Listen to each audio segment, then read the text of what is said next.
So I recently picked up and then quit smoking nicotine yet again. And so now I'm reading this really interesting book, and it's teaching me how to look at nicotine in a different way. And oh my gosh, I highly recommend it because it's helping me understand the devilish nature of nicotine.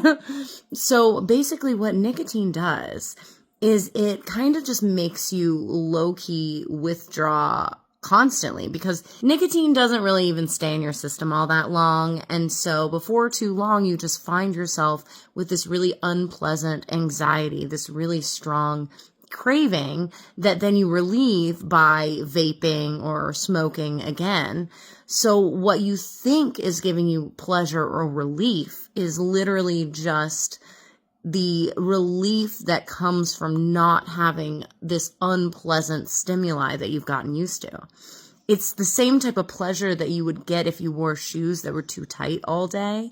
When you take those shoes off, yeah, that feels good, but nobody's going to wear shoes that are too tight on purpose all day just so they can have that moment of like, oh, thank God I took my shoes off.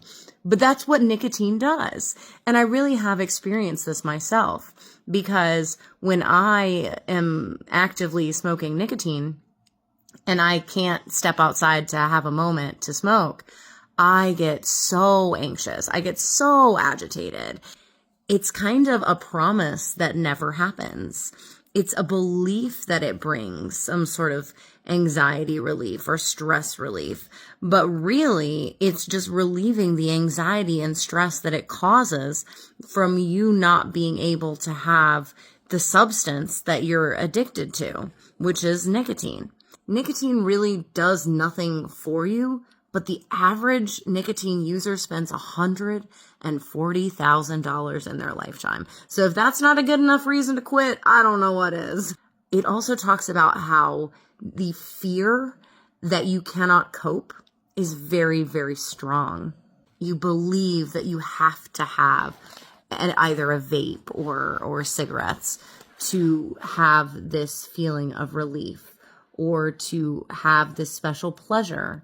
But it's really just fake. It's basically you're feeling relief from the unpleasant symptoms that come from nicotine withdrawal.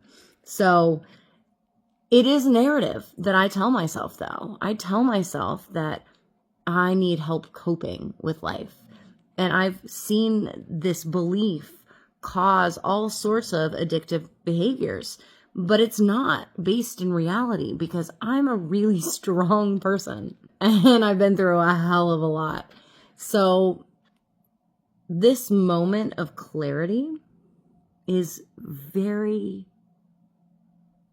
welcome right now, because who in the world, no matter how tasty vapes may be, would want to pick up something that you're going to spend that much money on that isn't going to give you a good high, and the only pleasure you get from it is the relief from the misery of the craving that it forces you to have.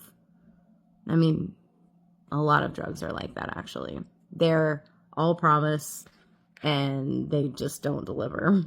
I can know my own strength and not feel like I have to cope with reality in unhealthy ways. So I got a zero nicotine vape that is just as tasty, and I'm less pissed off about the whole thing. So it really is showing me just how addicted to the idea of vaping I was, because I'm not vaping for the nicotine anymore. That's gone. But I'm still working with that larger monster of that desire to do something that I've associated with stress relief in the past.